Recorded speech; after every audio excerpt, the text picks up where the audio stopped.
آیت کریمہ ہے لِكُلِّ نَبَإٍ مُسْتَقَرٌ، کہ ہر خبر کا ایک وقت مقرر ہے۔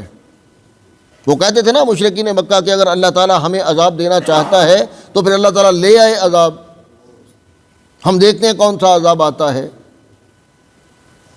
اگر پتھر برسانے ہیں تو اللہ ہم پہ پتھر برسائے، آگ برسانی ہے آگ برسائے، پانی کا سیلاب آنا ہے پانی کا سیلاب آئے۔ جو سیلاب، جو طوفان اور جو عذاب اللہ حضر الجلال ہمیں دینا چاہتا ہے وہ دے لے۔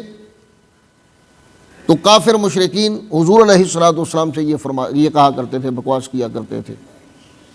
تو اللہ حضر الجلال نے فرمایا لِكُلِّ نَبَإٍ مُسْتَقَرٌ، کہ اللہ حضر الجلال نے جو بھی خبر دی ہے، جو بھی بتایا ہے، اس کا ایک وقت معین ہے، ایک مقرر وقت ہے، اور وہ بات اپنے وقت پر سچ ہو کر رہے گی جو اللہ حضر الجلال نے فرما دیا۔